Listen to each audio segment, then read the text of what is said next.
Hello everyone, my name's Damian Crawford. This is episode 8 of Indie2Indie, and we're continuing the series covering the developers in the Shorter Games with Worse Graphics bundle. And today I am joined by... Hi, I'm Michelle Lega. I'm the developer of Homing, which is a short, fun, cute little, well, I say fun, it's not really that fun, cute little game about a pigeon delivering a letter. Mhm. Great. So I noticed on your itch page you have a few games up. Exactly how long have you been making games? So sorry, I had to think about how No, long I've been that's making fine. games. I started making games when I decided to go to grad school to make Mhm. games. I have my MFA in game design, and I started that in 2017. Mhm. Yeah, that's about 3 years. Okay. How exactly did you get into making games? So when I was after I'd graduated undergrad and I was working in an office job and hating it, Mhm. as is common for a lot of people, I was looking at grad programs, thinking about what I wanted to do with my life.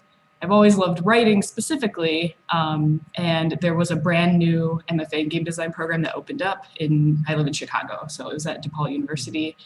And I looked into that and I thought, I've always loved video games. I've always loved writing. Let me see if I can get into this program and try to get more into specifically like writing for video games. And I did. I think because it was such a brand new program that they were sort of accepting anyone who like had a inkling about how to make a game. Mhm. So it was fine that I didn't have any previous experience. But that was sort of the thing. I sort of never even considered that I could make games as a job until I saw that program. And I was like, oh my gosh, people actually do this. This is a real job that people have. Mhm. Yeah, no, there's a lot of jobs in the games industry. It's Yeah. a weird, rough industry, but there's definitely a lot of work to be had there. Right. Um, so why exactly do you make games? I make games, like I said, I'm mostly a writer. Like that's my big thing. I make games because I want to tell stories. Games I feel like are the best way for me to tell stories because they're the most interactive. I do love reading novels, but my childhood growing up playing games and learning stories through games, and also just like be able to experience what's going on through the characters' perspectives, through the gameplay. That's really my big thing. I think that games are also sort of still a little bit of an untapped genre or like field because they're so new, video games especially, such a new field. So I'm really excited to get into it more and to be able to find ways to make my stories within games. Hmm. Um, I've had a few people talk about how they find games, that how, games are a new media. I haven't heard anybody say it's untapped before, um, which is really interesting to me. Um, Yes. why do you say that? I think that untapped because it's still as large as the games industry is. I know it is huge. Hmm. Um, there's a lot that still has yet to be done in games and to be sort of like, if you think about it as an industry or as a media form, it's still so young, whereas any other movies, TV shows, writing, those are all, they've been around for a lot longer. So in terms of games, there's still so much we can do with them, and we're still, I feel like every few years with the new technology coming out and new ways of looking at games and thinking about games, I think there's still just so much to do with them, particularly in the way of like non-AAA genre games. Hmm. I think that people get stuck thinking like games have to be these specific genres or do something in this specific way. And I think that we're missing out on a lot of different ways that like it's the most interactive form of media. And in my opinion, it's the most all-encompassing because it has writing, it has, video, it has audio, it has whatever you want to put in it. It has, VR and AR and things like that. And Hmm. I think there's a lot of potential there that we haven't quite gotten to yet. Hmm. Yeah, see, the big thing for me is the fact that games allow you to insert yourself into the media like nothing else does. Like, sure, Mm-hmm. write a book or a fanfic or something where you're a self-insert character, or you can feel like you relate to a character in a movie or something. But games let you really experience things firsthand, and a lot of them let you, make very important choices in the game that affect everything else that's about to take place. Right. Um, as well as the fact that the big thing I harp about is how mechanics, I feel, are underutilized in storytelling. There's a lot of things that are games first, story second, when I think that they should be merged a little bit better. Hmm. Um, like Death Stranding, for instance, is a game where yes, there's this whole overarching story, but it is a game about just the difficulty of getting from one place to another, to the point that you have to hold down the trigger buttons to keep your hold on your backpack. Like Uh, the whole having to, like, despite what any other gripes people have about the game, the fact that you have to actively like sit there and try and balance out how your equipment is loaded onto your physical person, I think is hilarious and outstanding because it makes for some great moments. There's a right. quest where, because I have the game, I just don't have a computer that can run it yet. Um, there's a quest where you get a pizza, and so if you do the auto sort, like to put it on your person, it'll slap it onto the side or something, and now you've ruined the pizza. So you actually have to sit there. And I thought that was like a really genius way of storytelling to remind people, Right. like, hey, even if you're doing this quick, you really shouldn't be all the time. There's always a better way. Right. Um, Exactly. Like the manual aspect of no, this is more than just a computer. exactly. And that's I find that amusing just because it's like one of the few AAA games that really pushes people to that point to think Hmm. about like how the mechanics really does tie in to everything else. Right. Um, Yeah. so usually I ask this question to everybody, but for you this is probably going to be the answer is both. Do you consider this a job or more of a hobby? Well, at the moment, it's more of a hobby. Obviously, I would like it to be a job. I right now I work in marketing for indie games for an indie game publisher. So in a way, it's kind of a job. Hmm. It's creating games adjacent. Uh, but I think that also is a hard thing to think about that I have been trying. So I graduated from grad school in March of this year, and so I've been trying to figure out what to do since then, and I keep going back and forth between like get a cushy job that pays well, make games on the side, or get a job in the games industry and like constantly be stressed and worried about everything. Hmm. Uh, and I would hopefully be able to find something in the middle ground there. But yeah, so I would like it to be both. I would like to be able to make money. That's part of this bundle. I would like to be able to make money off of the games that I make, just because then I can dedicate more time to making them. Hmm. Um, so it is sort of a hobby, sort of a job. Hmm. Yeah, and making indie games, it sure is a lot of work, even if you're doing Mm-hmm. it as a hobby. Right. Yes. Um, so let's actually talk about the game that you have in the bundle, Homing. How many people were on the team for that? So that was my thesis game for grad school. Essentially, I did it myself, but obviously, no game is made as independently. I mean, probably very few games are made. Literally, only one person ever. Hmm. So I did all the coding and the writing and the art.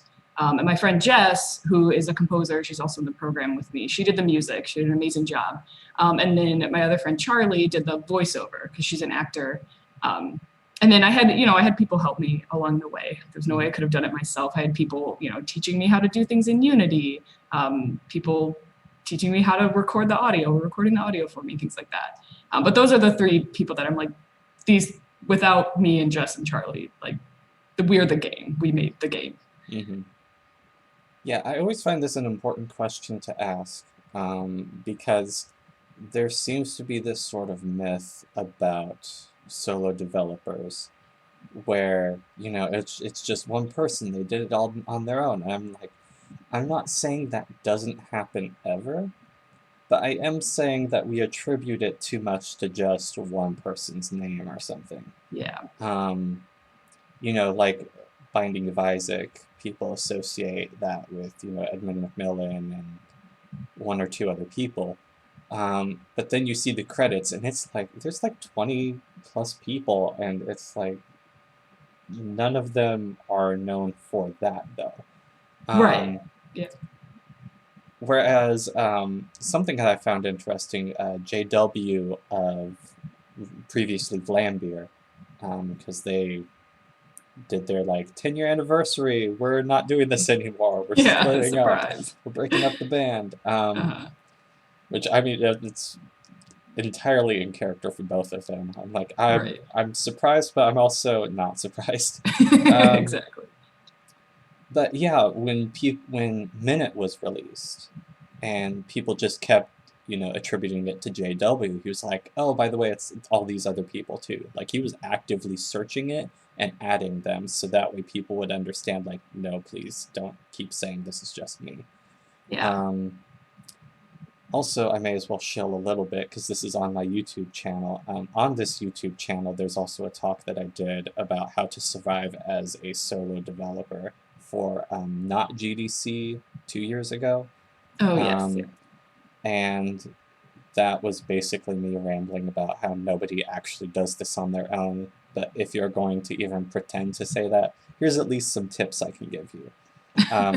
Although I recommend it because it is informative. I don't recommend it because I tried to make it an hour long, and it ended up being like 2 hours. So it kind of is just me going. But yeah, that is a myth that annoys me constantly. Me Is too. so much Yes. of how there's the ideal, the ninja rockstar coder developer people, where it's like, no, that's not how this works. It's not how Yes. any of this actually works. Not at all. But yeah. Also, I've had a couple times where people are like, oh, it's just me. I was like, okay, well, how many testers did you have? And they're like, oh, yeah. I'm like, yes, those people need credit. Right. Yeah, it's like if you were locked in a room with just your computer, would you produce the exact same game? Yeah, exactly. Right. The answer is no, of course not. Without internet. Like, Right, yeah. you get to download your programs, but also remember you didn't make those programs. Like, Yeah, you can't look at YouTube videos. You can't Google for how to solve this code problem. Nope. Yeah, like, huge shout out to all the people that make assets and stuff out there, and Oh yeah. the person behind making paint.net, that's super useful. Yeah. Family Tracker, Right. Everything. yeah. So you used Unity for this game. Yes, I Why? did. Just because in my program that was the software that we used the most, and it was the one that I knew enough about. Mm-hmm. I don't really know how to use any other game engine, really. Mm-hmm. I once upon a time made a game in Game Maker, but I don't even think I have the files for it still, and I could not remember at all how to make a game in Game Maker. So Unity it is. Right. So that's just a matter of comfort and ease. Yeah, comfort and convenience. Yeah, I mean, I make games in RPG Maker, so Okay, I have nice. no place to talk to anybody. I don't know how to use RPG Maker at all. Yeah, no. I've heard from a lot of people who think they know how to use it. It definitely has a reputation. I'm like, no, I'll sometimes post on Twitter like, oh yeah, so here's how I have this event running, and I'll have people there like, please learn how to use code. Like, this is a nightmare. It's an abomination. Using code would legitimately be easier. Please stop doing this to yourself. And you're just like, no, it works. Yeah, I'm like, it's janky, but this is how it functions. Yeah.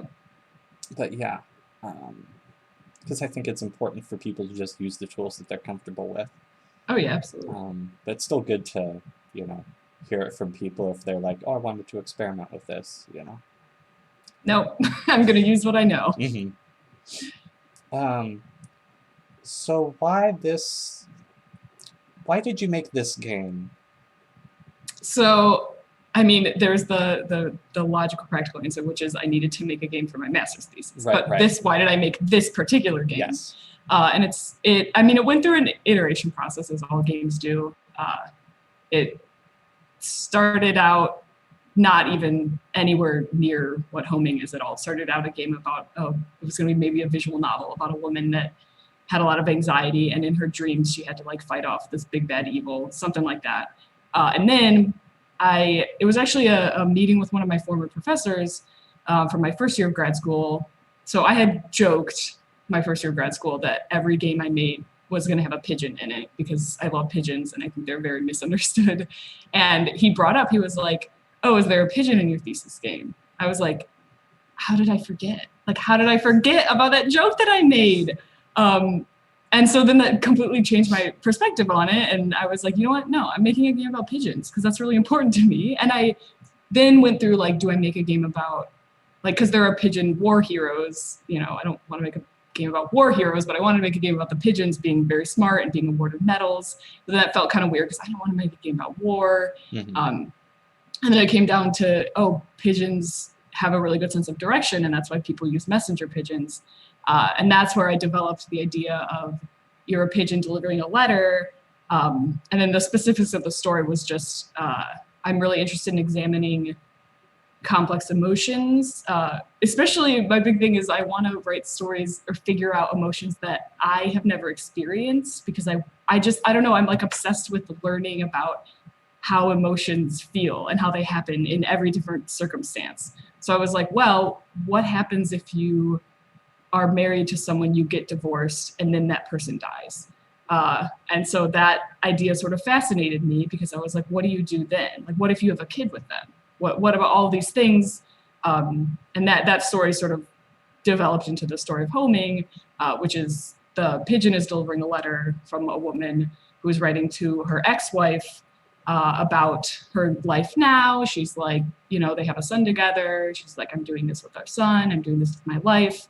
And it sort of seems like she's just writing a letter because she still has complicated feelings about the divorce. And then at the end, the pigeon lands at a gravestone. You realize, her ex-wife is also dead.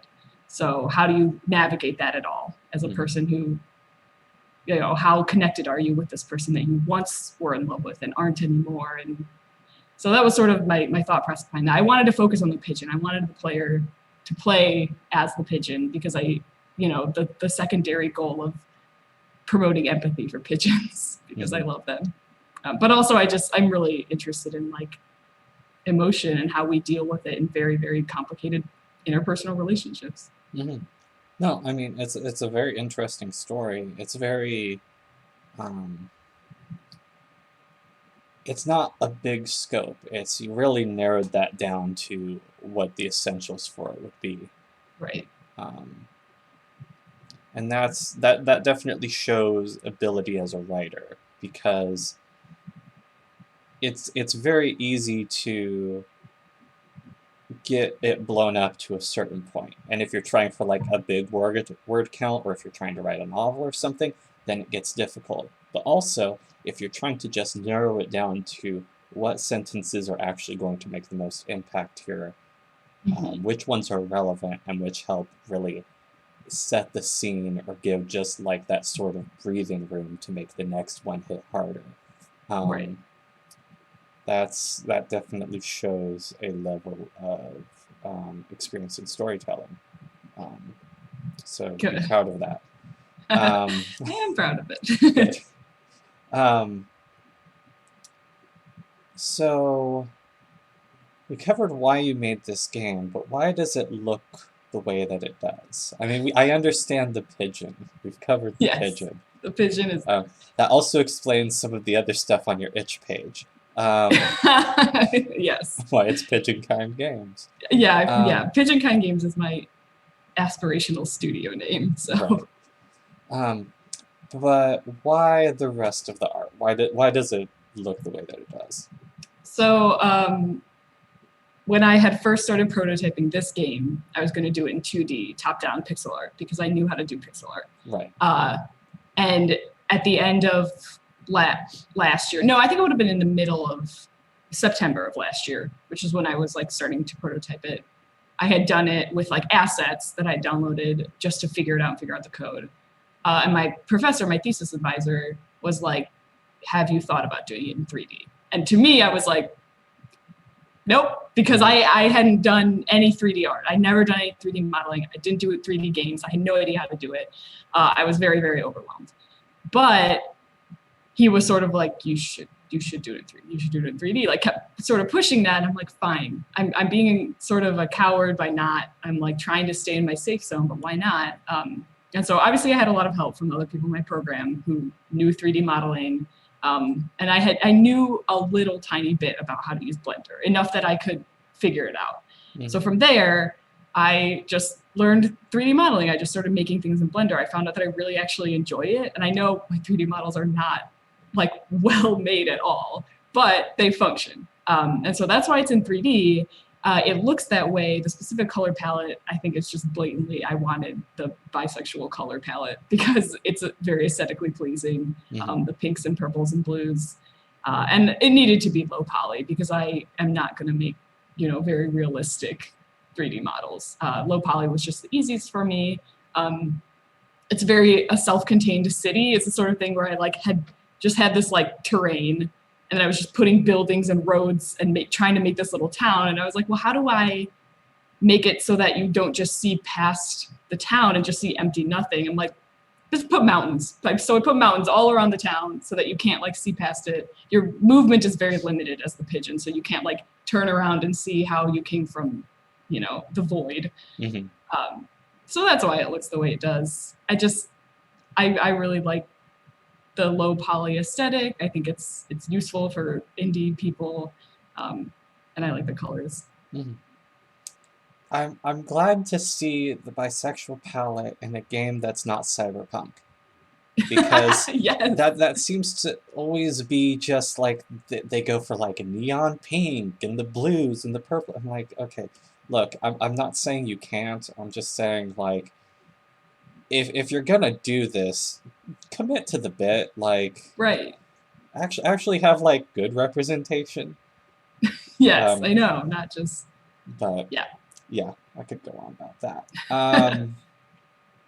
But yeah, no. It's cool that you were able to make it in 3D, and it's good that your professor pushed you to do that, because yeah, it is very hard to get out of that comfort zone sometimes, to really push yourself to go, I haven't tried this yet, and I'm a little scared of it, and maybe I should, really go for this mechanic or this art style, or I'm very, very glad, because I'm no longer scared of 3D. Yeah, I mean, you handled flying in 3D. I don't even want to. That is a disaster. My code is a disaster. This was the biggest thing, to get on a little bit of a tangent, when I had to program the flying for the pigeon. And the problem is I made it specifically, it's very limited because I wanted the idea of pigeons are homing. So like they fly towards a specific point. Yes. So I wanted to code it so that the pigeon was always flying toward that point. And if you steered it out, it was sort of list back toward that point. So that was a nightmare. The other thing, because I know so little about coding, I'm like, tutorials for everything. There are so few flying tutorials for Unity that aren't flying an airplane. Because I look up flying tutorial Unity, it's all like, oh, here's how to fly an airplane, doing the yaw and all of this. And I'm like, has no one made a tutorial about a bird flying in a game? So few games exist where you're a bird flying, and I think it's because it's impossible to code. It was a nightmare to code that, but I got there. So. Yeah. That's one of the reasons that physics are a nightmare. Physics in any capacity are a legitimate hassle. Yes. And when you're dealing with outside of 2D, and it's something where you're not just doing a jump, no, you have to really know how that up and down works. Yeah, I do not envy you. Yeah, that was the other thing, is I made it much easier because the pigeon can't go up and down when you're playing the game. Yes. The only time it does is after you've triggered the like ending bit, and then it just flies down and you can't control it. But if it could go up and down, I don't know what I would do. It would be I wouldn't be able to handle that. So about how long did it take to make this game, start to finish? That's always hard because it's sort of like I mean, with a thesis, there's a very Yeah. delineated timeline. So I could say it was a year because that's how long we had to make it. But a year before the game was finished, what I had was nothing, essentially. I had like ideas about what game I wanted to make. Mm-hmm. So I would say that the start of the prototyping was probably in the fall of last year. And it feels weird to say like, oh, I made it in 6 months because I'm just always afraid that people are going to look at me and think like, oh my God, how could you possibly make that game in 6 months? Like I could never do that. Like, please don't ever think that. Mm-hmm. But I would say that probably I had all my ideas. So I didn't have to do any of the ideation. I didn't do any of that. I just had to do the actual work. And that probably was about 6 months of doing the actual work to make it. Once I had figured out what I wanted to do, the whole figuring out what I wanted to do process was like the previous 6 months. Mm-hmm. So you could say a year, you could say the actual technical stuff was 6 months. About how many hours a week were you working on this? Give or take. I never really calculated. I mean, average maybe 10 hours a week. It's hard because there are some weeks where I didn't work on it at all. Right. There's some weeks where like I spent all day Saturday working on it. I was in other classes. I was also did a 2-week study abroad in the middle of this where I'm just now realizing like, why did I do that? I was trying to finish a thesis. So I would say probably 10 hours a week if you averaged it out. Mm-hmm. Yeah, no, that's cool. It definitely, the big reason I ask that is because it's important for people to understand that there's a lot of time that goes into this, but it's also important to understand that people have other things that they're doing while they're making games. Like other stuff comes up. Oh yeah. Yeah, I had a job, I was taking other classes. I was also just living my life. Like that's the big thing. I think there's this idea of the like same with a solo indie developer, that's just like, oh, I do my full-time job, I come home and I make my game, and that's all they do. And I think there are a lot of people who actually do that, and I'm like, I will never be that person. Like I always have like 5 million things to do that I want to do, not just that I have to do every day, that I'm not going to spend like, I'm not going to go to work, come home, and then spend the rest of the night working on a game. Like I'll maybe spend an hour and then I'm going to, watch a movie or go out with my friends when it's not a pandemic. Like, so I think it's important. Like I agree with you. It's important to talk about how much time people are spending on the game versus on their life. Mm-hmm. Yeah. Plus, it's just important to have good work-life balance. Yeah. Especially with all this talk about crunch and stuff too. It's relevant to that conversation. Yeah. But yeah, it's important to have other things that you're doing, and it's important for other people to understand that yes, there is just so much else that people have going on that you can't realistically expect people to be pulling more than 40 hours a week on a thing, especially if they're already working on other stuff too. Yeah, like that's the biggest thing. When people have full-time jobs and are making games at the same time, I'm just like, I don't think I could do it. No, when I've had more typical work, let's say that, it has been very hard for me to actually like get up enough energy to actually work on the games that I want to. Right. Where it's just been like, okay, I came back after 8 hours from this, and, hour-long bus ride or whatever, and then I get back, I'm like, I just don't have it in me. Like, I have it in me to cook and sleep, and that's about as much energy as I have. Whereas when I'm working on this stuff full-time, it's like, okay, well, I have to force myself to get up and stretch every now and again, but then I'll also just, I'll be better balanced about things. Right, exactly. But yeah.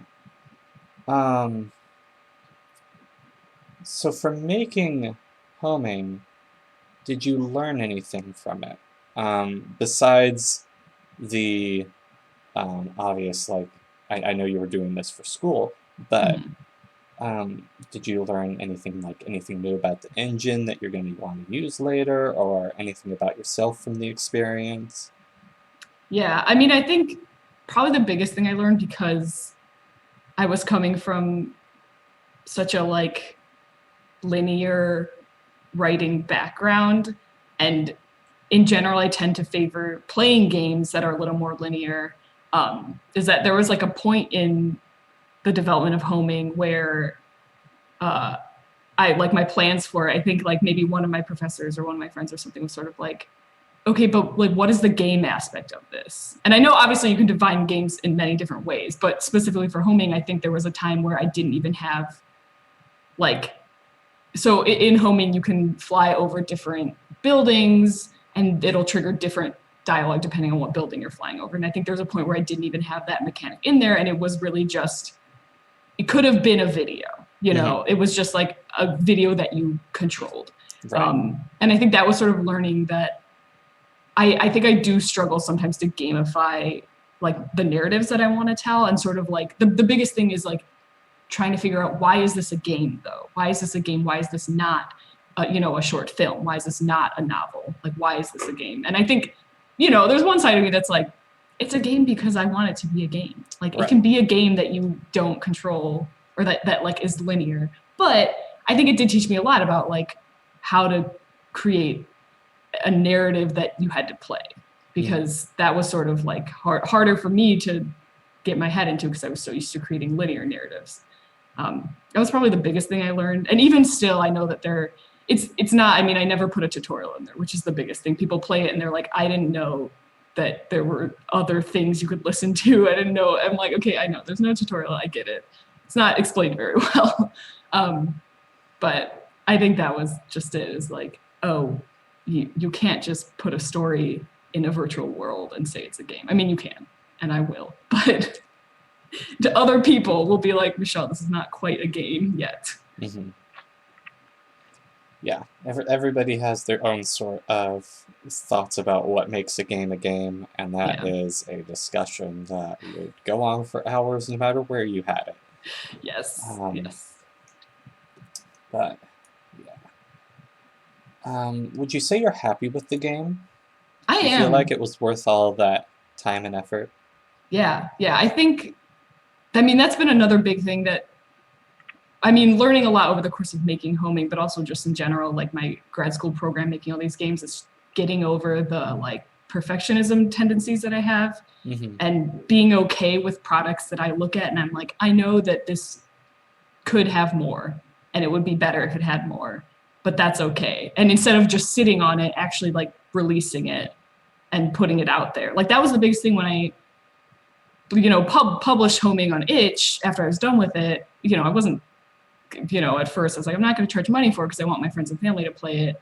And it was just, the amount of support I got was, I was blown away, because I was really worried people were going to like play it and be like, what is this? Like, this is so, you know, it's so weird. It's buggy. I don't understand what's going on.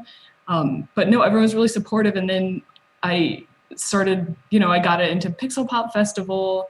Um, and that was like, I thought it was a joke. Like when I submitted it to Pixel Pop thinking like, whatever, I have this finished game, we'll see. And then when I got the email that they were like, oh yeah, your game's been accepted, I'm like, are you sure you played the right game? So I think like real, like after all these things, I started to realize, oh, like this is a thing that I'm actually really proud of. I did this, you know, like I made this and people kind of like it, I think, you know, or like even the comments that are just like, oh my God, I cried so hard at the end. Or like I've had a few, you know, like people on YouTube like play through it or stream it, and they're, you know, watching their reactions. It just feels so weird that like, oh, I made this, you know, I did this.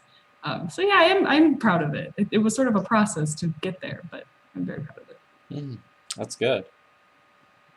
Um, let's talk about some of your other games. Mhm.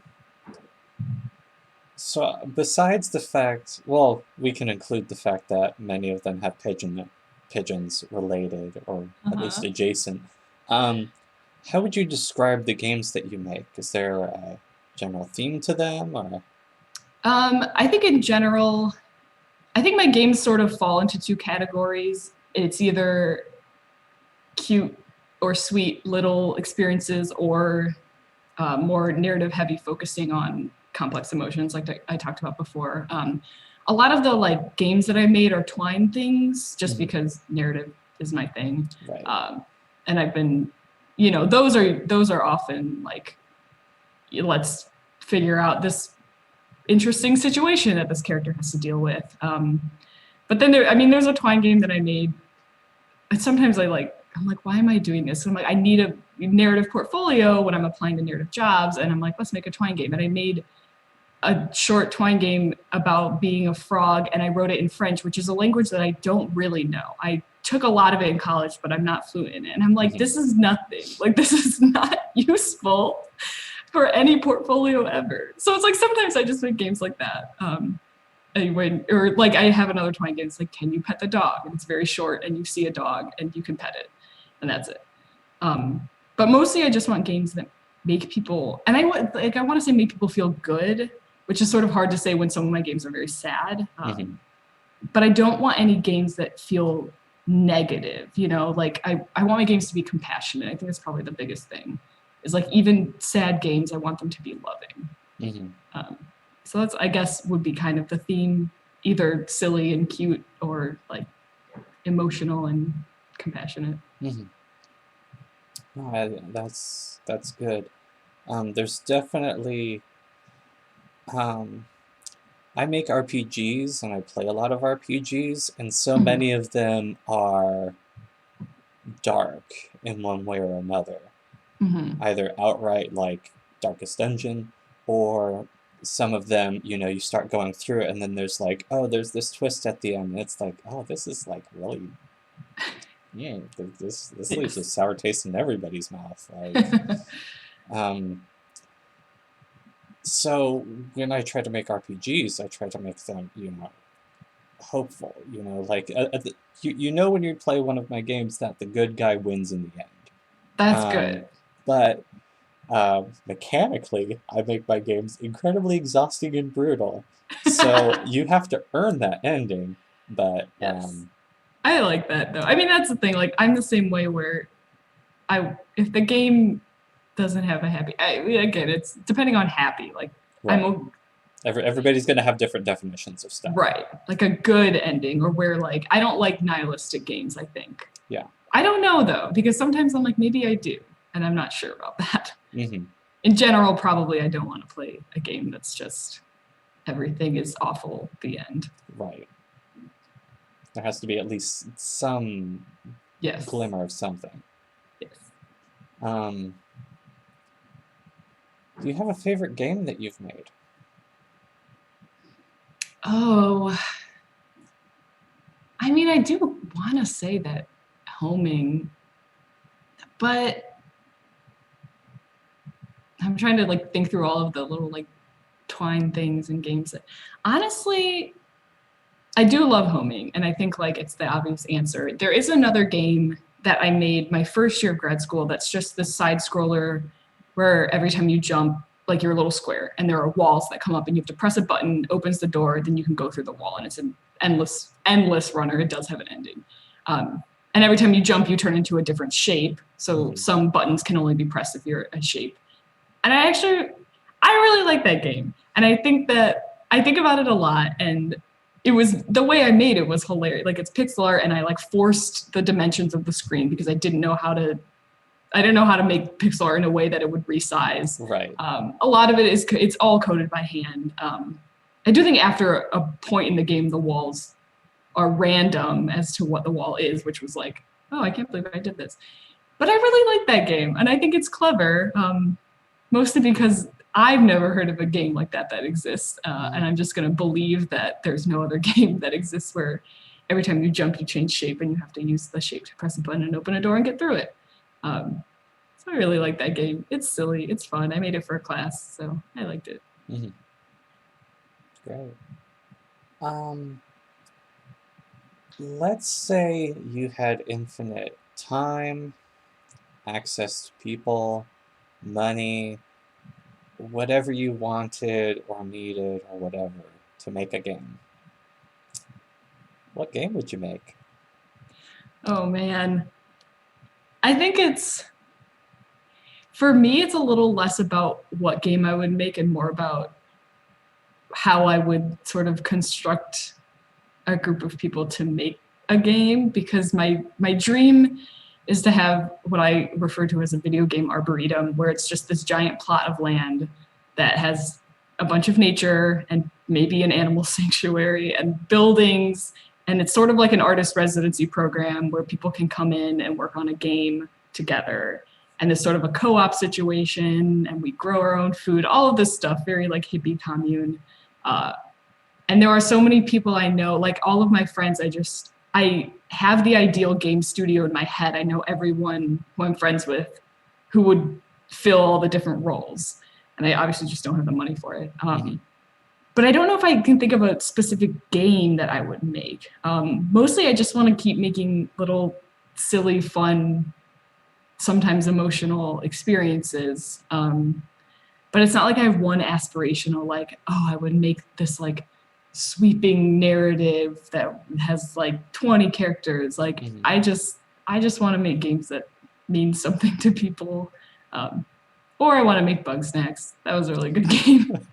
I love Bug Snacks. I want more Bug Snacks. So that's probably ultimately what I would do. Okay. So I would make a game Bug Snacks adjacent. Yeah, you would make narrative games and also Bug Snacks too. Yes, please. What is it that you enjoy about making games? I think I just like, I mean, in all things, I'm a completionist in playing video games, but also making them. I like, having a finished product. But I have found, like, the thing that I was always worried about is that, like, I've always had a problem with self-motivation. Like, I can't get and, like, let me just work on this thing. But once I start working on anything creative, I find myself just, like, getting really engrossed in it. And that's something that I really enjoy. I enjoy, like, sitting there and just, like, 3D modeling something or, like, fiddling with some code. I think the biggest thing, though, for me about making games is, like, the coding aspect of it, because that's the part that I think is the most satisfying, when you're trying to get your code to do something and then you finally get it and you're like, I did this, like, I made this, I wrote this, and look at it go. Like, I remember the very first prototype of Homing was still 2D, and I got the code to work where it would, like, fly and then go back to the middle. I was like, yes, I did it. So that's probably the part that I like the most about making games, is when you get the code to work right. Yeah, it's that aha moment where everything actually clicks. Yes. Is there anything you don't enjoy about making games? Oh, I feel like there's actually a lot. But I think it's mostly just,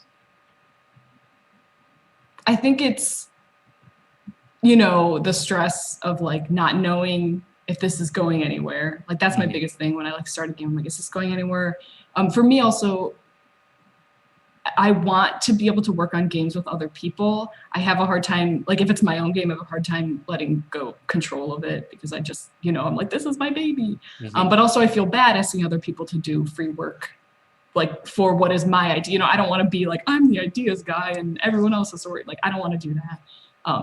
But I think also, like, finding the time to do it, and also how hard it seems to be to just, like, learn a software that you need to know to make a game. Like, I know that, Unity tries, they have all these tutorials and all this, like, documentation, but it still feels impossible to find. Like, when I'm trying to find, like, basic solutions to things in the engine and I look them up, I'm like, why is this not easier to find? Like, why? Like, it seems like I can never find what I need to find. It seems like there's no, like, step-by-step, like, okay, you want to do this first and then do this. Like, because I also, I'm kind of a graphic designer. I use Photoshop, and if you want to do something in Photoshop, you Google, like, how to do this Photoshop. And then the Adobe website has a step-by-step with pictures. You do this and then you do this. And Unity is just like, well, Unity forums, here's some random person who may or may not have the same problem as you, asking this question that is maybe related. So figuring out how to use the software, I think, is also not fun. And Mm-hmm. also just the stress of managing everything, like trying to account for all of the possibilities of like the way players could play your game, or the way people could approach it. Uh, and also, I don't know how to tutorialize games. I've never had to, and I think that's something that I don't know how to do, and I should learn because you need to have tutorials in your games. But I don't know. I don't know how to do it. Mm-hmm. There's a couple things I want to touch on here. Firstly, thank you for not saying marketing, because pretty much everybody else that's been on here has said marketing, which I get. Like, I don't like marketing, um, but it's nice to hear just a change of pace. Um, Yeah.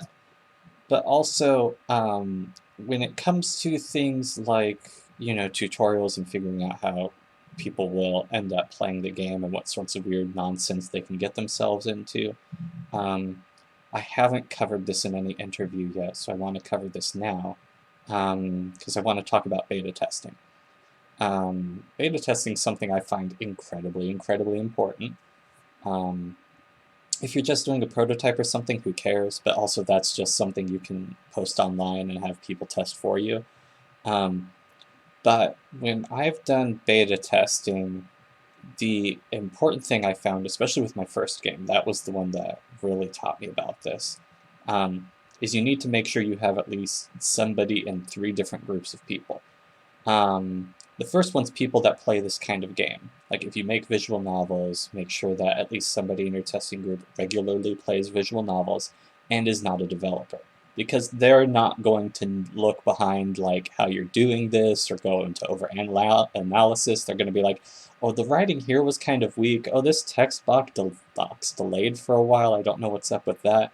It's like, okay, great. Now I understand like what a core player is going to be looking for.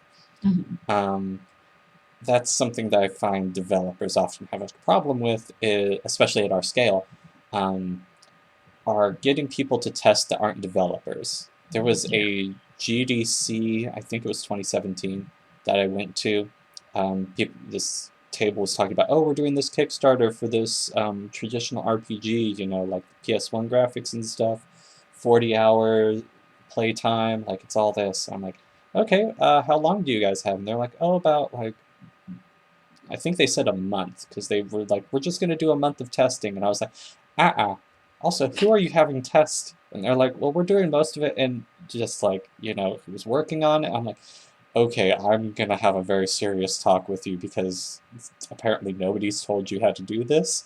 So I stood there for like a good 15 minutes and they listened to me and they're like, we'll push it back a little bit. I'm like, thank you. Yeah. Um, just I would like to see you do well. Let me just give you the real rundown of how this is going to go. Um, the second group is people that like puzzle games, because they're the sort of people that will sit there and try to just push everything and interact with everything and run into everything. Because it's something just so simple as, not setting a passage setting on something, and then they're like, oh yeah, so I walked through this bookcase specifically, or oh, I apparently walked through this mountain and got through this everything, and I'm like, oh, you missed 2 dungeons, you missed 2 new characters, you missed like all Right. this equipment, like, oh no. But then the third thing is if you can find people who don't play games to play your game, that really sets you up for a tutorial. Mhm. My first game I sent to my mom and I sent to my grandma. They play Plants vs. Zombies, they play Bejeweled, but Right. outside of that, there just isn't much. And so I'm like, okay, if you guys could just try this. And they're like, oh, I don't understand how this works. I don't get how you save. This doesn't make any sense. I'm like, great, great. Keep telling me all of these things because that way I Yes. can make sure it's in the tutorial or explained on the game page or something so that nobody is confused.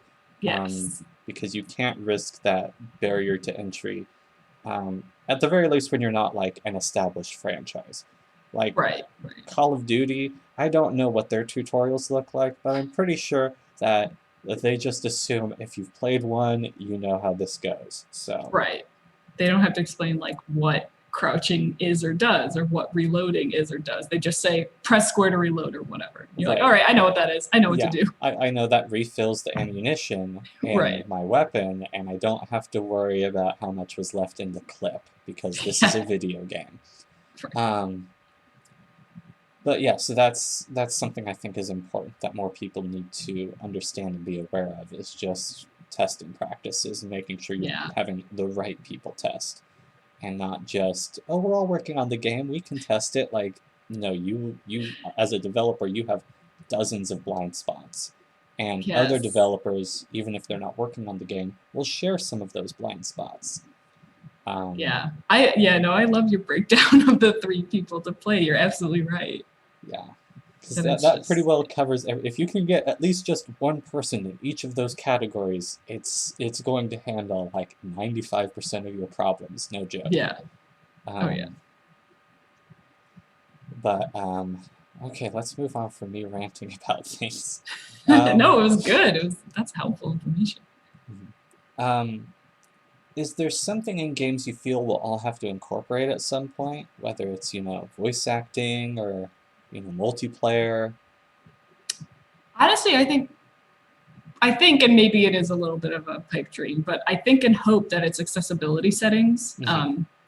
that everyone who makes games will make sure their game is accessible as possible, which is something that is harder. It's a lot harder for indie, like very, very indie people, which is one of the things that even like I hadn't really, I mean, I had thought about it when I played homing, and my approach at games is I want them to be as accessible as possible to like sort of anyone. And homing is a game that will play itself. If you load it up, it'll play itself and you don't have to touch anything. Mm-hmm. But when I put it on itch, I was sort of like, well, I just made this game. Here you go. Like, I'm kind of done with it. It's not, in its final state at all. It's not perfected, but this is it. And I had multiple people comment and they said, hey, are there subtitles? Like, I can't hear very well. I can't hear the voiceover. And that was something that I was like, I mean, it's not, I had probably thought about it and was just like, I mean, no one's going to play this game. Right. But It people was did play just it. a thesis. Right, yeah. But people did play and they wanted subtitles. And so, I mean, it took me longer than it should have because I was like, I have to open Unity and remember how everything works. But I put subtitles in it because it was one of those things that I was like, this is obviously very important. Like, I think all games should have, accessibility settings. Mm-hmm. Because then, you're missing out. And even it was just like, those 2 comments from people I didn't know, and they were saying like, I can't get the full game experience because I can't understand what the story is. Mm-hmm. And the two fewer people that won't be able to, that don't get to experience what I've made. And I know, like, I mean, there are a lot of things with homing that are not at the level that they need to be fully accessible. But I do think that it's very important to have a game where, as many people as possible can play it. And I think one thing I've been appreciating about AAA games, well, obviously they have the funds and the resources to do the accessibility settings, but also their approach to difficulty, Mm-hmm. where a lot of them nowadays will have instead of saying like, oh, this is easy baby mode, they're like, this is a story focused mode. And then there's like, oh, but this is the combat focused mode. So it's like more geared toward what kind of player you are and not how good or bad you are at the game. Mm-hmm. So that's what I think and hope that everyone will have to do in the future in their games. Yeah, there's like I'll still see easy, normal, hard, but when you highlight easy, it's not like usually like for beginners, it's for people, wanting to experience the narrative or whatever else, Right. where it's like, no, we understand that there's multiple sorts of people that want to play this, and so we're going to make sure that that's an option. Yeah. Because yeah, I've done that with a couple of my games. Like there's the 99 character one that I have in the bundle, where every fight is skippable. Now Oh initially my gosh, are they? I played just a little bit of it. So I'm so I didn't sorry. like, oh no. I thought I was really interested in it, but I was sort of just going through it just to see what it was like. So I wasn't really like looking into all of the options. But I like that. I like that concept. Yeah, initially I did that just because I was testing and I had a lot to test, and I was like, well, I can just set the escape setting to all of these, that's fine. So I can just like, okay, are the core mechanics working? Yes. Can I hit the kill button to make sure everything ends? Yes. Can I run away? Yes. Let's just move on then. Like, this is done, so I can just skip it for the future. But as I continued on with it, I realized, some of these fights go on for a while, and some of them have very particular mechanics that you need to figure out and handle the right way. Because at that scale, it's almost more of a puzzle game, really. Right. And so what I felt was important was to leave that feature in, because if a person, oh, I need to save and get out of this. Okay, let me just skip the fight. I can come back to it later, because all the levels are also replayable, which Okay. was an important thing for me, because how many RPGs have I played where I've gotten halfway through the game or almost to the end? Oh, I'm playing this now. I play that. I come back a month later. I'm like, I have literally no idea where I am or what I'm doing. Yes. I did that with Final Fantasy III. I got like I was like I was like at the final dungeon, and something came out. It was probably like The World Ends With You or something, because I know I did not play that game for a long time, and I came back to it and I was like, I don't know what I was doing. I Yes. don't know That is where. such a I feel problem. like there's something more I had to do, but I have like I've lost every an ounce of interest in finishing this. I never finished it. I was like at Right. the end. So with this, you can go back to whatever level. You can go back 1 or 5 or whatever, and you can just like restart it. And it's like, oh, okay, I remember I did this, and then you can Mhm. skip fight, whatever, and move on. Yeah. And then you can get back into playing the game. But also for the fact that some fights are very long and frustrating, and if a person just doesn't want to deal with it anymore, they can just not. I Right. thought about doing that with the final boss, not having you be able to skip it, just like okay, well, you're at least going to deal with this. Um, and then after I finished working on the final boss, I was like, this is a nightmare. I will let people skip if they've made it this far. Yes. Um, there's a playthrough somebody did. There's a Let's Play on YouTube of the game. It is 17 hours long. The final, okay, over 100 fights in the game, mind you, and then there's a Fair. couple Yes. like maze levels and stuff. Yeah. Because I thought maze levels were hilarious when you can see your last 98 steps. Um, Uh, but the the final boss takes up the whole last hour. Like, it is that grueling of a fight. mhm. So I was like, no, you get to skip if you sat through the rest of this. Like, you're Well, that's allowed to good. I stop. like that. But Yeah. that's the sort of thing where I care about accessibility. I make Mhm. sure like some of my games aren't that accessible, but that's also partly the point, is just to be difficult and taxing on the player. Right. But that's also made pretty clear outright. There's at least like customizable controls or controller Mhm. support or something. Um, you do what you can, because it's also tough to set up like the big thing's colorblind, Right. you know. Right. Um, that sort of a setting is tough. So yeah, but it's there's definitely more happening in that sort of thing, and there's more discussions happening about it, and so Mhm. I'm very hopeful for that. Yes. Same. Um, is there something that you think indie games and studios can do better than AAA games and studios? I think they have heart a lot more than, and I think, I mean, there are AAA games that have some sort of heart or some sort of passion or feeling, but a lot of times it feels very manufactured. Mm-hmm. The same way that like big blockbuster movies sort of punch you in the face with emotions and emotional music and then make you feel something. Mm-hmm. But I think, I mean, indie games, that's what I love the most about them. And I've played a few of the games in this bundle. I haven't had a chance to play all of them, but I'm There's a excited to play lot. all of them. I know. But the thing that I love the most about it is that all these games, like, they feel very like human in a way. Like they feel very much like they were made by a person and Mm-hmm. not a corporation, and that they like have importance to the person that made them, or that they have importance to the players, or that they care about their players in a way that like AAA games kind of don't. So I think, I mean, for me, like indie games just usually, I think they're kind of two different types of indie games. There's the indie games that people make that they're sort of like, I want to be a game developer and I want to make money, so I'm going to make like a, you know, clone of insert popular game here, and it's just that. But then there's indie games that people make like because it's their passion project and it's what they want to do. And I think that's, you know, sort of the benefit. And what I love playing about indie games is that like there's a lot of heart, there's a lot of emotion. They're not just following the exact same story beats and you know, mechanics and combat that AAA games are. Because you can get so many, you play so many games that have so many different ways of approaching gameplay and even different ways of approaching combat that like, you know, in a AAA game, if it's going to have combat, it's going to be like physical violence, and that's it. So I mean, that's the biggest thing about indie games. Yeah, that's also something I've noticed in the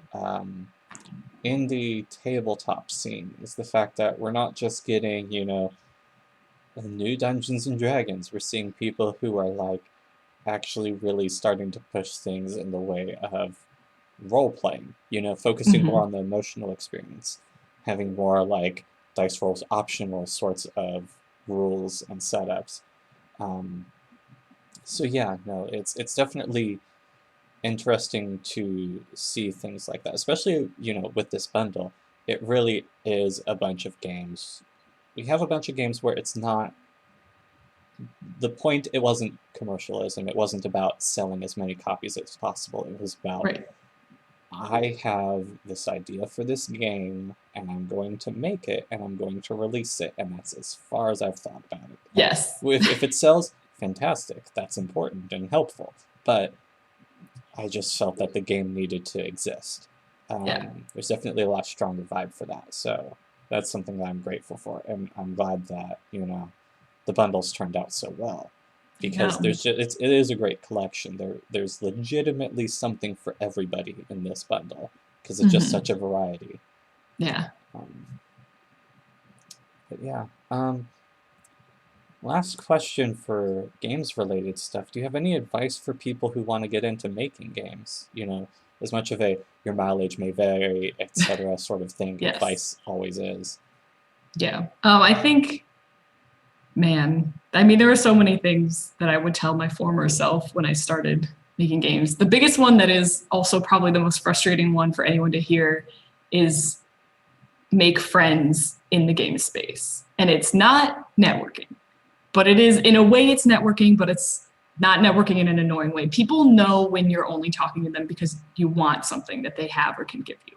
So you have to make friends in the game space, because it's very hard to make games alone. And that's what helped me about being in a you know, a grad program for games, is that all of these people, we're all here for the same purpose, and we all can rely on each other to help each other out, depending on who is good at what. Like, you know, I could ask my friend Jess to do music for my game and not, you know, feel very bad or stressed about it, because we were so close and we worked so closely together and we're very good friends. So that's sort of like the biggest advice, because if you're going to make a game, you need more than just you. Like, you need people who know, someone to tap when you're like, hey, I don't understand how to rig this model, and you do 3D modeling. Can you help me figure this out? And I think the other thing is just do it. I mean, that's what people talk about, then just do it. Like, stop resisting it. Know that like there's some, I feel like I've read this advice everywhere, but like, release your first game, just release it. It's going to be bad. You need to release it and you need to move on. Like, so many people I think are like, oh, I really want to make games. My first game is going to be, you know, Final Fantasy first-person shooter. Yeah. Like, no, your first game is going to be a remake of Pong, and then you're going to put it on your itch page, and then you're going to move on. And then you're going to make maybe a pixel art game, and then you're going to move on and make maybe a 3D game with assets that you got from the asset store. Like, that's the biggest thing. I mean, even for me, I'm just like, oh, my game has to be perfect. I'm like, no, it just has to exist. Just make it and move on. Those are probably the two biggest things that aren't technical related that I would say to people wanting to make games. It's just make it. It's, don't get caught up. I see so many first-time game designers that get so caught up in what they're making and so defensive of it.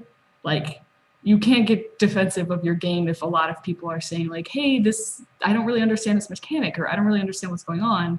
But those people are telling you that because they are experiencing your game in that way. So that's it. That's my advice. Yeah. That is something that I've had a hard time with. I will admit I do get a little bit defensive of my games at times, especially like if I'm in the thick of it, or especially like just post-release, where it's like so Yeah. close to me, and then people are like, complaining about the graphics or whatever, and I'm like, I really just don't care about anything that you all have to say. And then I'm like go out for a walk, and I'm like, I care so deeply about what everybody has to say.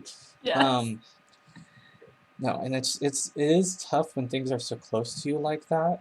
Um, but it is important to listen to feedback, and it's important to figure out what feedback's important. Yeah. Because yeah, I'll have people complain about my graphics, and it depends. Is it a legibility issue? Are people having a tough time telling like what's the background and what's the foreground and what the sprites are? Because then that's a legitimate issue to me. If people are just like, oh, your houses don't have windows, it's ugly, I'm like, okay, that's fine. The houses Right. are ugly. Cool. Thank you for your feedback.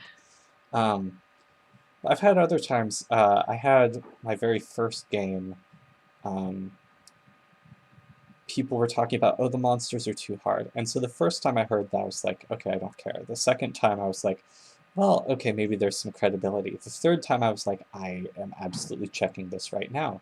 Um, the rule I go by, depending on the person, because at this point I do have testers who, or at least just fans, which is the weirdest thing I've ever had to comprehend is having fans.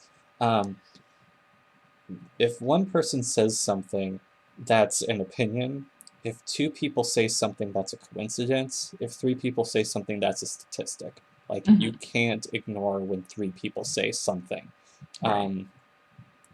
Because then it's like, okay, well, what did I actually mess up here? Like, I need to sit here and investigate this and figure out, like, there is an issue here. Even if I don't agree with what they're saying, either they're not using the right terminology or I am entirely wrong. Right. Yeah, so it is very important to figure out that feedback. And also to touch on the other point of making friends in terms of, networking.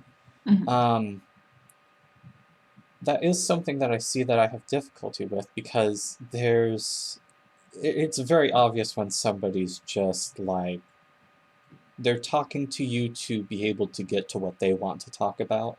Right. Rather than just letting it come up naturally.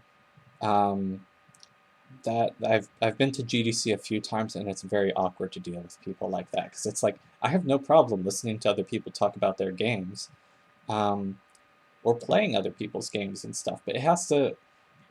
I have to understand that you're a human being first, and the developer second. Like there Yeah. has to be a little. There has to be just something more to that. Like I've met developers who are really cool who make awesome stuff, and they are more than just developers.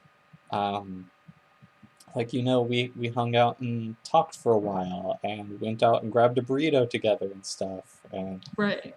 things like that.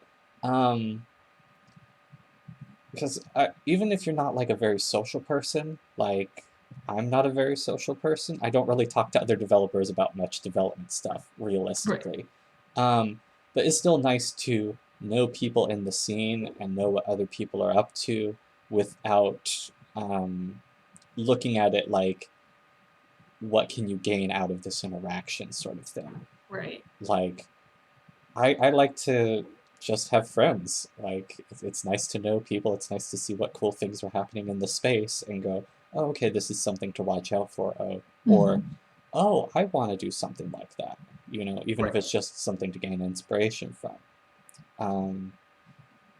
But yeah, there's nothing to be gained from looking at people like, oh, I want to have them on my team, and not, oh, they're cool. Let's Right. actually see what they're up to, and then later on, like, oh, would you want to work on something together, like a jam game? Like, that's fine, but just some people care about other people, and some people go just to network. Yeah.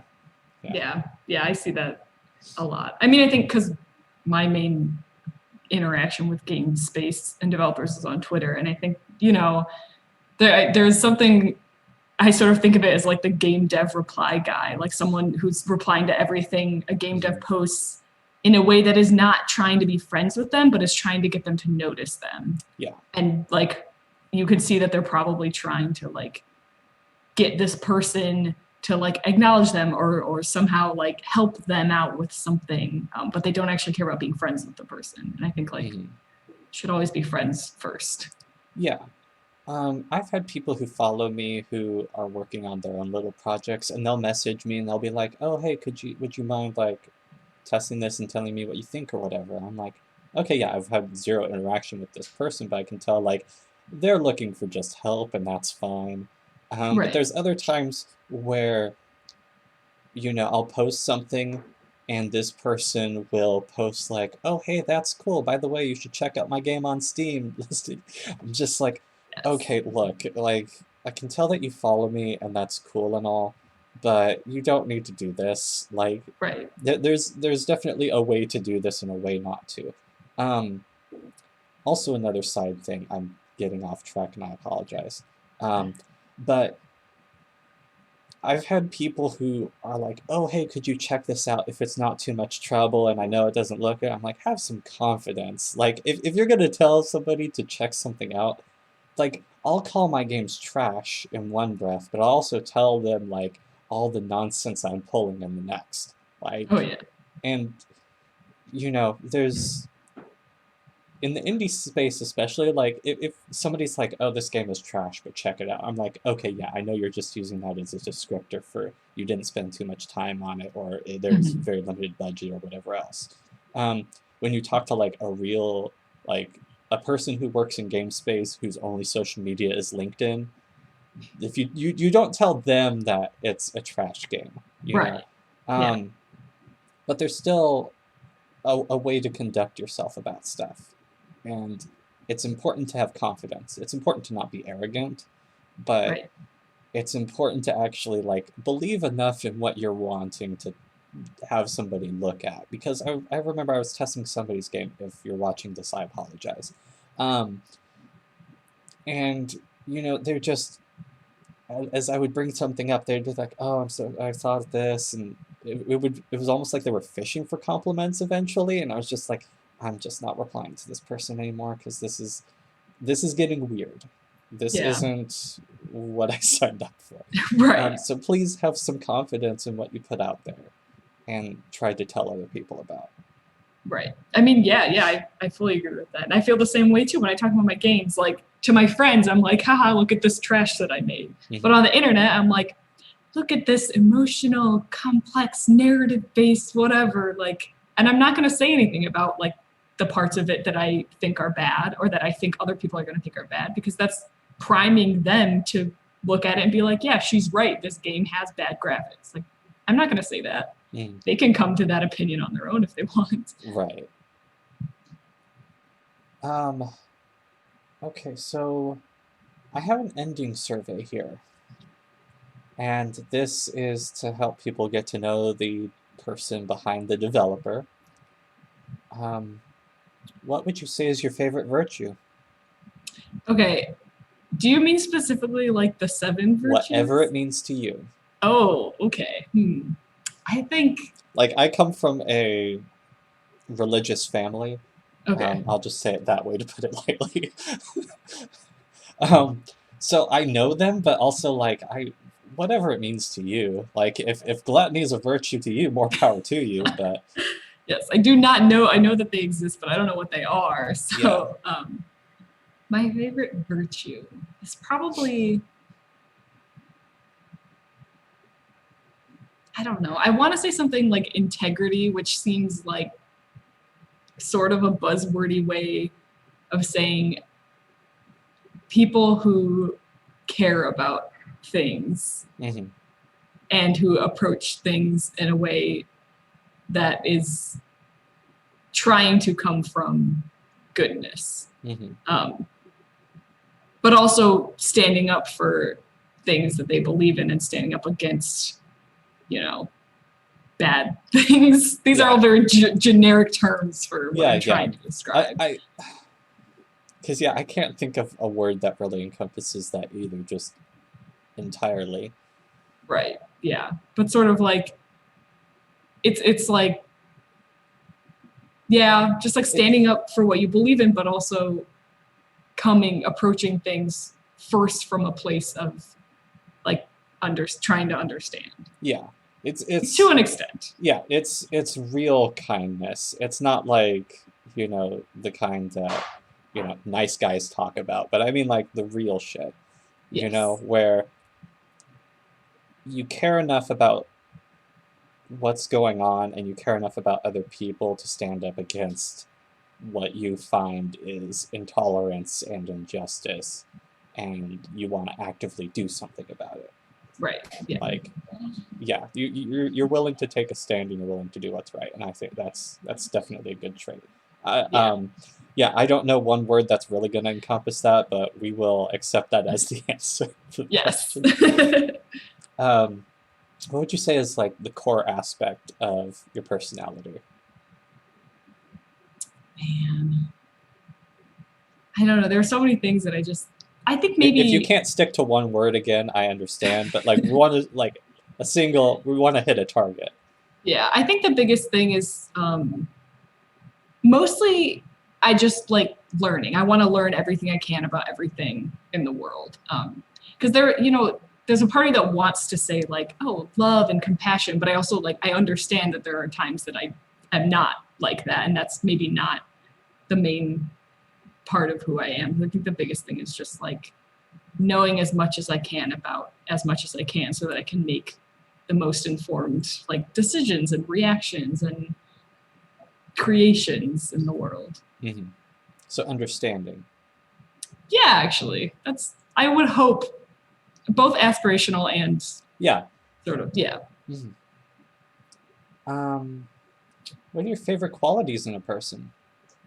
I mean, compassion is a big one. That's like all around. I want people who are kind above all else. Mm-hmm. And people who are interested in things, interested in other people. That's really, really important to me. Like, I don't, and interested in more than just themselves, and who want to do things, who aren't just sort of existing, who want to do things like creatively or want to do something to change the world or help the world, Mm-hmm. things like that.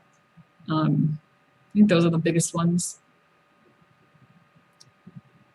What do you appreciate the most in your friends? I think it's their probably acceptance. Um, like it's one of those things that I'm always impressed by how not judgy my friends are, Mm-hmm. and how much they meet people where they're at, and accept people like for who they are and what they do, and don't really like judge them for things that other people might judge them for. So I appreciate that. Mm-hmm. What would you say is your main fault or flaw? Uh, I think I'm too much of a too much of a rule follower in that I have a very specific idea about how life should be lived and how people should do things. And when I don't, or when someone else doesn't, it really sort of, I like, ugh, I'm like, why is that person doing that? Don't they know that like, or that person's talking way too loud and they're bothering everyone? Like, don't they know? It's like, I just get too much about that. And Mm-hmm. it's sort of like, I know that about myself and I wish it were different. But it's very deep seated. I'm like, I have to like follow all of these rules of society and everyone else should too. It's not fair if I have to follow them and other people don't. But the truth is that none of us have to follow them. And I've just internalized that in some way. Mm-hmm. What's your favorite way to spend time? I mean, probably playing video games, also like doing art, Mm-hmm. drawing, or just like doing something while like listening to music. Oh, I love singing. I started taking singing lessons this past year, so I love singing all the time. Cool. What is your idea of happiness? I think nature, comfort, and love. are the biggest things. I mean, I live in Chicago, so a city. There's not a lot of nature here, so I Right. really, really want nature. Makes me happy. Being comfortable makes me happy. Comfortable in not like a not like a boring way. That's not really what I mean, but comfortable in like a I have all my needs accounted for. I don't have to stress about things. Hmm. And then love, just like being able to love and being loved and all those things. Hmm. There was actually I lived in Sandoval in Illinois for a while. That's very close to nature because it's a square mile town. Um, in terms of what's there, there's a Casey's, a Dollar General, a laundromat, and 3 churches. Great. Um, That sounds like, rural Illinois. yeah, that was when I learned I'm a city boy. Yeah. It Well, is city hard because person. it's, I'm like, I want to live in the city, a city, but I Hmm. also want to live where trees are. Yeah, no, that is one of the nice things about here is there's still plenty of trees. Hmm. Because I live near Sacramento, California, Okay. and it's known as the city of trees for good reason because there's just tons of stuff everywhere. It's Yeah. not quite like I've visited people in Washington, Oregon. It's been a long time, but I'm sure all those trees are there. But yeah, there's a lot of that up there. Yeah. Um, but yeah, it's I definitely it's nice to be nature adjacent, but Yes. I'm not a full-on nature person. Um, what is your idea of misery? uh, I think just not having anyone around. Uh, my like biggest fear is losing everyone I love. So I think like being alone and like completely alone, that I don't even have anyone I can reach out to or talk to. Hmm. That would be horrible. I don't know if I could deal with something like that. If not yourself, who would you like to be? Um, Living or dead, fiction, nonfiction, go for it, whatever. my very first thought is to say Zendaya because I love her so much. And I think she's just an amazing person. Um, but I mean, I don't really know. There's I mean, probably a that's a lot of fine people. answer. Yeah. Right. I want to be Zendaya. She's doing a lot. She's very talented. I'm sure she has a good life. Hmm. Where would you like to live? Somewhere with trees. I mean, I really want to live in Seattle. Hmm. Uh, it's sort of been my goal to get out there because there's a lot of game stuff there and nature. I have like distance goals. Like living in Seattle would be nice. Maybe somewhere in Canada, although not sure about the cold. I also would really like to live in Japan because I visited there and I loved it. But really, just I'm kind of sick of living in the Midwest because I've lived here my whole life. So Hmm. somewhere else that has nature and exciting new things. Hmm. Yeah, I lived out there for 1 year, and that was enough Midwest for me. Yeah, Um, no, it's I mean, the nice thing was the air was just so clean compared to over here. oh, is Um, it really? oh, yeah. Um, like, because you don't live out here, you might have seen pictures of LA and stuff in media where it shows like just the low clouds, like the fog, Yeah. and it's smog. It is Okay. smoke, and it is gross, and it is vile. Okay. Like you, people don't always wear masks there, but they really should. Like it's awful. Sacramento's better, but that's Mhm. because we have trees to eat some of it. Um, Right. it's still not great. But out there, oh, so clean. But the weather in the Midwest is the fucking worst. It's so bad. Why do people choose to live here? I It's don't understand. it's funny because my friends were texting me in Sacramento, and they'd be like, "Oh yeah, the weather's just so weird over here this year." I'm like, "Really? You're gonna talk to me about this? Absolutely not." Like, Yeah. I will show you. Okay, today it's sunny and 60 degrees. Tomorrow it's 86 degrees in January. The next day it is 30-degree high with thunderstorms going from 3:30 at night to whenever it decides to stop. Like, there was one of them, it was like July, texted me, and it was like they finally they broke into 90 or something. It was June. Okay. They're like, oh yeah, it's the start of summer over here. It was like, oh, they were at 83 degrees. Hmm. And I was like, hey, I'm 2 hours ahead of you, so it is definitely nighttime for me. It is 86 degrees, and check out outside. It's a thunderstorm. That's great, Yep. isn't it? Hmm. Um, this doesn't end Yes. until 6 a.m., so I'm not getting any sleep tonight. So, Right. Yeah, yeah, it was even just a few days ago. On the 23rd here, it was 52 degrees. yeah, On the 24th, it was 12 degrees. yeah. No, the weather out there is absolutely abysmal. It's, Um, I hate it. yeah. Oh my gosh, yeah. That's it's that and the bugs. Are there not bugs in California? Not okay. There's bugs in California.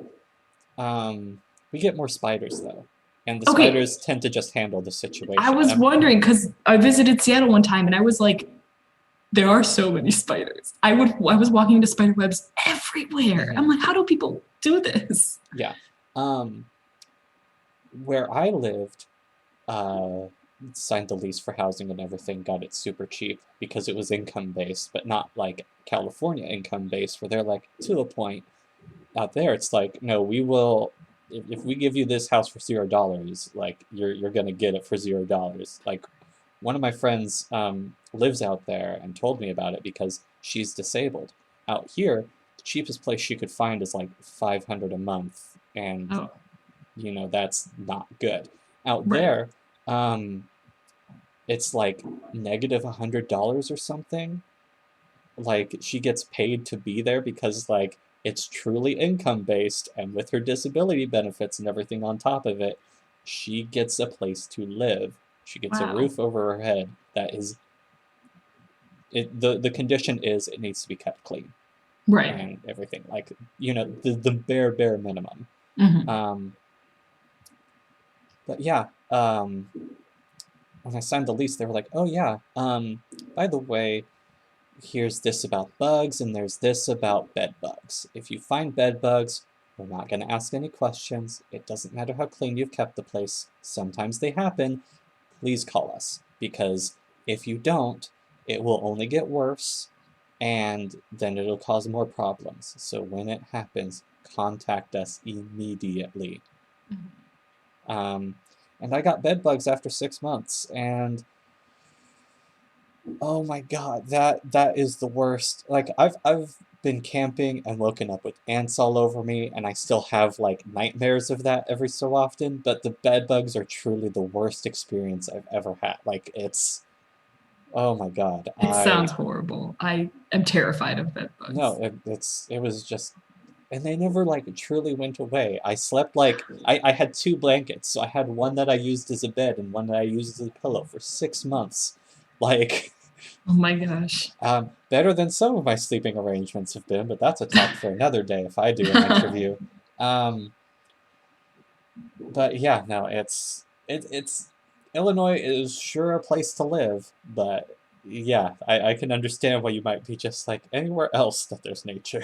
Yes, we got a city, and Mhm. at least I live in that city, but that's Yeah. it. Um, what's your favorite color? Green, mint green specifically. Mint green or forest green, it changes. Mhm. What's your favorite flower? I don't know. For as much as I love nature, I don't really have a favorite flower. So the answer to that is I don't know. Favorite animal? Pigeon. Yeah, that's a pretty obvious answer, but I still have to ask it. Oh yeah. Um, it would have been funny if you're like, actually, I'm a penguin person. Just kidding. I hate pigeons. Never. Um, any favorite authors? I really like I'm a big into young adult sci-fi or fantasy mostly. Hmm. Tamara Pierce, I love. Diane Duane did a whole wizard series that's amazing. Um, those are the two biggest ones that I know that I Hmm. love. Any favorite developers? Um, I really like Brianna Lay, who did I can't remember what she did. That visual novel about baseball, about girls playing baseball. Butterfly Soup. Mm-hmm. Great. Yes. TJ Hughes, who's making Noor, that like food. I don't know if you've seen it all. It's like this crazy food game where you play with your food in 3D, and it's really, really Yes, awesome. yes. Yes. I saw that a while back, and then it got to GDC, and I saw it there, and then like earlier this year, one of my friends sent me a message like, "Oh, I saw this on Reddit. Isn't it cool?" I'm like, "Oh, you are so behind the times, dude. I Like, you know. can't Yeah, be it's coming telling out me on about indie PS5. games as though they're new to you." Like, I I know. hear that's the weirdest. Well, it's one of the weird things about, being in indie games is the fact that like we really see a lot of stuff way before it happens. So people are like, "Oh yeah, this new game where you play as like this fleshy thing." I'm like, "Oh, Carrion, yeah, I saw that like when it was a demo, and I mean like demo." Um, Yeah. but yeah, Yeah. no, that one's Um, cool too. I know. I'm super. I got to play it at a little game festival we had here last year, and I loved it. Mhm. I also Greg Lebovnov, who did Wander Song, and now Yes. he's doing Chicory. I love them Mhm. all. Any favorite heroes or heroines, fiction or otherwise? I think probably Dane from the Immortals is what it's called. It's Tamara Pierce book series. She can talk to animals and turn into animals, and that's like ideal. I really love her. Mhm. She's, you know, goes into the realms of the gods and like solves all these problems and saves the world, and I like her. Mhm. Any favorite painters or composers? You can put in Um, bands and stuff too. I'm trying to think. I don't really know any painters really. I'm not that into knowing about art. Mhm. Uh, Composers, I don't know. I mean, I did do music band for a very long time, but I don't know if I have any favorites anymore. My favorite band is Dashboard Confessional. I also love Carly Rae Jepsen and like Julian Baker and Phoebe Bridgers for talking music that I listen to. Mhm. And for my last question, any special or peculiar talents? I don't know. I don't think I have any. I had this weird thing where I can like vaguely dislocate my shoulder. People always do like body stuff. They're like, I can dislocate my thumb or whatever. Like my shoulder can kind of pop in and out. But Mhm. I don't know if I do, I can't think of any right now. Yeah. I do have like there's one I have with body, but it's really just funny. It's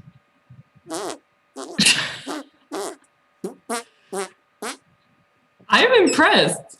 hold on. Oh man, I am not doing well with this. It's been a while. There we go. You have a Um, lot of control over that. oh yeah, no, I've known how to do it since like middle school, which was great to know in middle school. I'm sure it Um, was. yeah, nobody likes being in an elevator with me. Um, I did a sociology paper on that once. That was a fun day. Um, Sounds awesome. I attended college, but I did not succeed. Um, That's okay. but okay, well, that is all of my questions. Do you have anything else that you want to talk about or cover at the very end here, or anything that you wish I would have asked? Well, no, I don't think. I mean, you did a great job. I'm very, very thankful for you for putting this bundle together. If anyone wants to see my work or follow me on Twitter, if you aren't already, my Twitter handle is at Michelle_Lega, first name, last name. Um, Play all the games in the bundle and buy them if you haven't already, and if Mhm. you've gotten this far without buying them. Right. Yeah, so I'll include the Twitter link, bundle link, uh, for itch page, and page to homing, and you guys can check that out. So if that's it for you, That is it. all right, great. Well, this has been episode 8 of Indie2Indie. I am developer Damien, and I will see you all next time. Thank you all so much for watching. Bye.